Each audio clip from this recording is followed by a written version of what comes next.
Is North Carolina basketball on the verge of needing a complete overhaul and reset? Kind of like the football team. Huddle up, let's talk about it. You don't want none! You don't want none! What's going on, Tar Heel Nation? It is your favorite North Carolinian, Russ the Tar Heel. And in this episode, man, I want to talk about the recent struggles, man, that have permeated the UNC program and why I think that we are on the verge of needing a complete overhaul of the way we do things, man. This one's going to be maybe a little uncomfortable for many of you, but this is my honest opinion and I wanted to get it out there to spark the conversation. Now, I want to start things off by comparing them with the Mac Brown 2.0 era and the football team. And I'm not going to belabor this for the sake of time, but, Mac came in 2018, 2019, took over the program that was absolutely decimated in every facet. Product on the field, recruiting, fan base buy-in. It was just absolute rock bottom. 5 wins in 2 years. He comes in, he gives us hope, man. And I think, things started well, to a certain extent, right? We had some immediate success. Went from 5 wins in 2 years to 7-6, right? In Mac's first season with the football team with a bowl win, right? He started to win recruiting battles. We got to a New Year's 6 Orange Bowl appearance in year 2.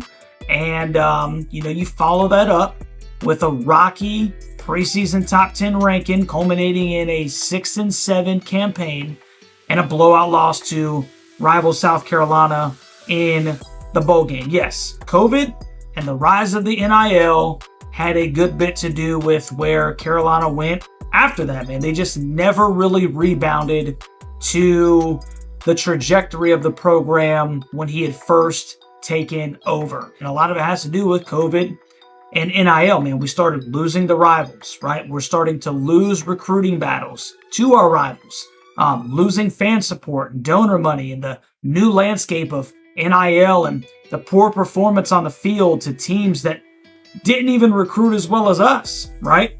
They had less money than us. A lot of people talk about the lack of funds that we had, but we're still losing to teams that had less resources than us, worse facilities than us. It was time for a change. And UNC took an absolute Barry Bonds-esque hack at making this football program strong by hiring the greatest coach of all time, pledging exorbitant amounts of money and reinstating hope into the fan base. Just visit any Carolina site, right? The fans trust Bill, and it was a change that was needed. It needed to happen, even with Carolina's beloved Mac Brown at the helm. It hurt bad, right? We all wanted him to be successful. We all wanted him to complete the mission, the statement that was there from the beginning, to genuinely compete at a national level. But it didn't happen, man. And the change needed to be done. And kudos to the powers that be for finally putting the football program first. Now, let's take a little trip over to the hardwood with that in mind, right? And I want to rewind backwards to the end of the Roy Williams era before getting into where we are right now. Obviously, Roy came in 2003, spent the next 15, 16 years at Carolina, and he won 3 national championships at time to ever be at Carolina. Obviously Dean E. Smith is there as well, but Roy was the most successful numerically, if you will, man. And, the end of the Roy Williams era was on shaky footing as well. 2018, 2019, Roy went 29-7. Carolina made a Sweet 16 appearance. The very next year after that, 2019, 2020, Carolina went 14-19 and missed the tourney. And then in 2020, 2021, Roy's last year at Carolina, he goes 18-11, first round loss to Wisconsin, and then announces his retirement. And, we really started to see a change in the philosophies over those last couple of years, right? Duke, Kentucky, so many other programs, right?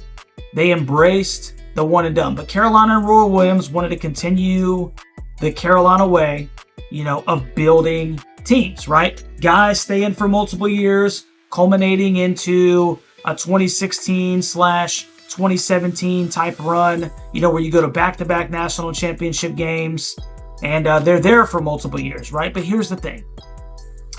There's not one NBA player from those teams that was long-term on an NBA roster, right?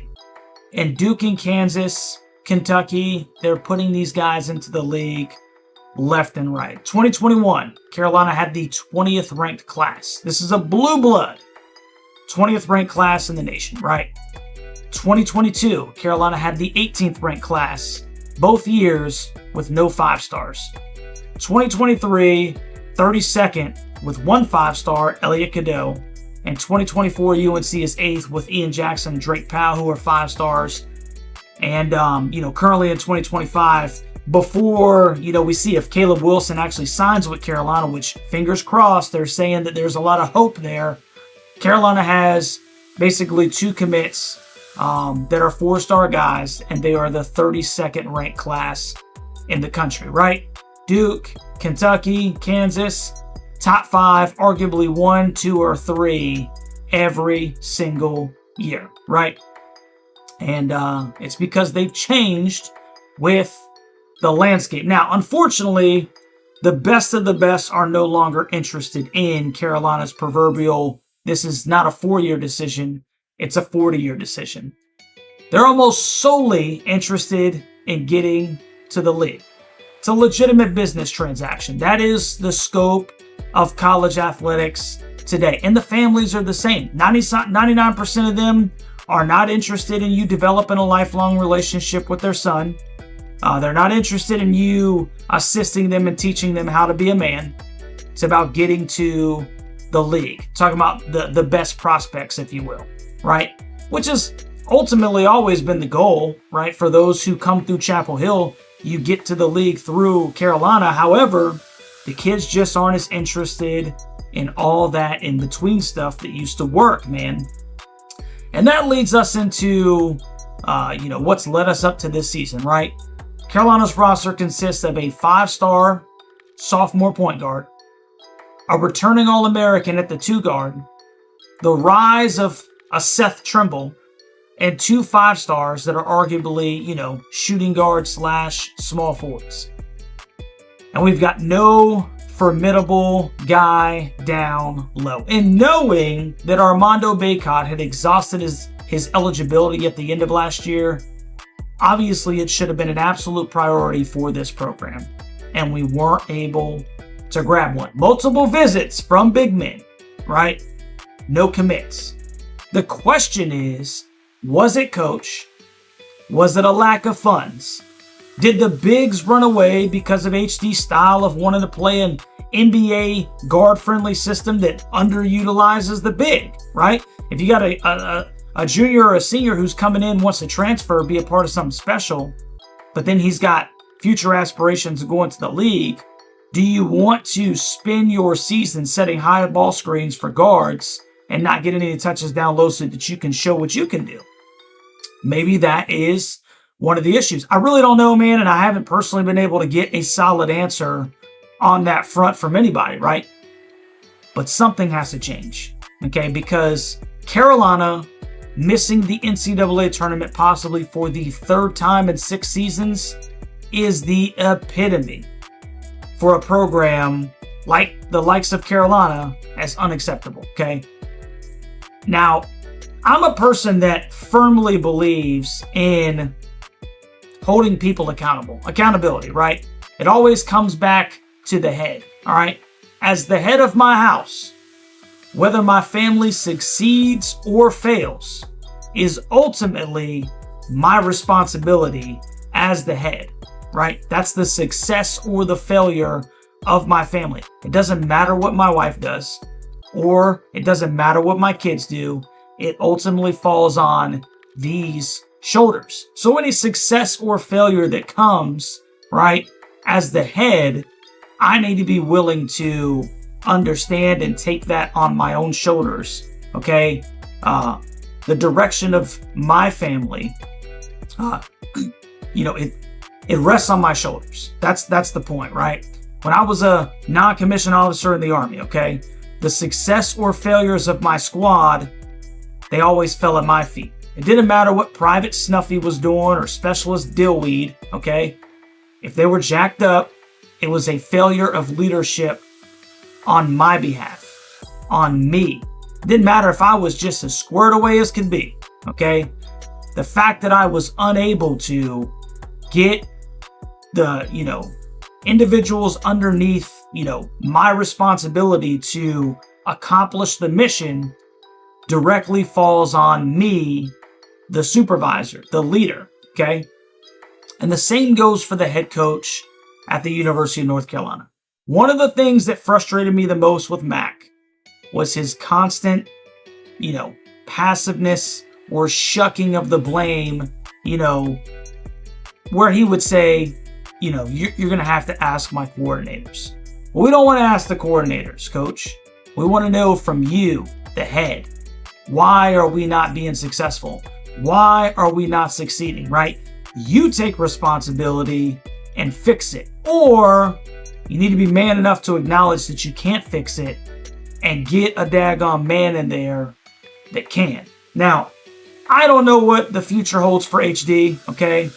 I think that it's to you that everybody in Tar Heel Nation wants him to succeed. I mean, what Tar Heel wouldn't want one of their own to be successful? He is a Tar Heel through and through. But as a program of our stature, the ultimate measuring stick for a head coach's success is not how good of a man you are, right? It's not how good of a player you used to be for our program.